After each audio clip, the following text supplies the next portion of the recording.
We've all been told the same story. Christopher Columbus set sail in 1492 and discovered America. But what if I told you that someone else might have beaten him to it? And no, I'm not talking about the Vikings. I'm talking about a Chinese fleet led by one of history's most powerful admirals, possibly reaching the Americas decades before Columbus even set foot on his ship. This is the story of Zheng He, the Chinese admiral who commanded the largest wooden fleet the world had ever seen. A fleet so powerful it dwarfed Columbus's tiny ships like toys in a bathtub. Some say he may have set sail across the Pacific and landed in the Americas. If true, this could change everything we know about the history of exploration. But is there any proof? To understand this theory, we need to go back to the early 1400s, the golden age of the Ming dynasty. At the heart of it all was Zheng He, a Muslim eunuch who rose to become China's most powerful admiral. Born in Yunnan, China around 1371, Zheng He, originally named Ma He, came from a Muslim family. During a Ming military campaign in his youth, he was captured and forcibly castrated, a common practice for boys chosen to serve in the imperial court. Despite this, he rose to prominence and became a trusted advisor to the Yongle emperor. Unlike Columbus, who struggled to get funding for just 3 ships, Zheng He was given a fleet of over 300 ships and 28,000 men. And these weren't just any ships. His famous treasure ships were absolutely massive. Some were over 400 feet long, making them 5 times the size of Columbus's flagship, the Santa Maria. He was commanding a floating city of ships capable of crossing entire oceans with ease. But here's where things get interesting. Zheng He's official voyages took him as far as Africa and the Middle East.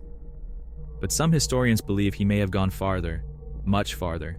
The Ming dynasty sought to establish China as the dominant naval power, forming alliances and collecting tributes from distant lands.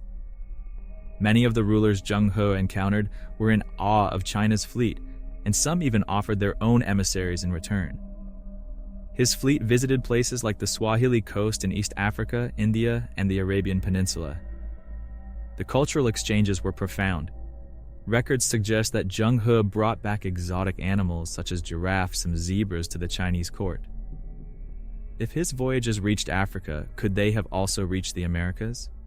There are 3 main possibilities. 1. The Pacific route. This would involve sailing across the vast Pacific. Departing from Nanjing, the fleet would first sail to the Philippines as staging points. From there, they'd stop in Palau or the Mariana Islands to resupply and check their bearings. After leaving these island chains, they'd face a daunting open sea journey across the Pacific. They might aim for Guam, an important island along the trade winds, and then move towards Hawaii.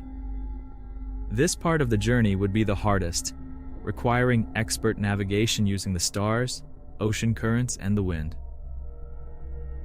The idea that the Chinese may have reached America before Columbus comes from a theory proposed by British historian Gavin Menzies in his controversial book, 1421, The Year China Discovered the World.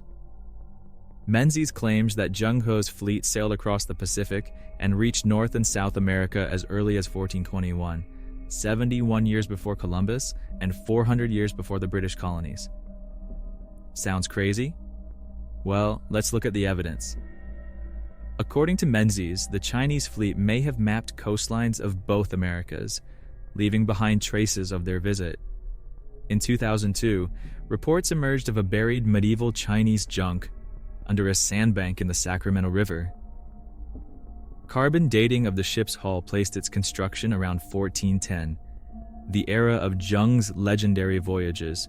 Even more mysteriously, armor made from an unusual silver-gray metal was reportedly found in the wreck's hold.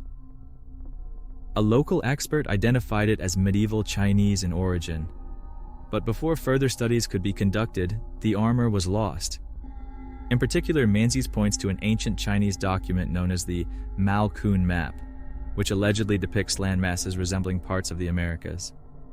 Could this be evidence that the Chinese had at least some knowledge of the New World? Supporters of this theory point to a few key pieces of evidence. Some maps, like the 1418 Chinese World Map, appear to depict the Americas long before Columbus arrived. Skeptics argue these maps might be later forgeries, but if real, they could be game-changing proof. In places like Mexico and California, archaeologists have discovered Chinese-style pottery and coins. Some believe these items were brought over by shipwrecked sailors. Others say they could have arrived through trade with Spanish merchants centuries later. Some studies suggest that certain Native American and Pacific Islander populations have genetic and linguistic ties to China, hinting at ancient contact. But does this prove Zheng He landed in America?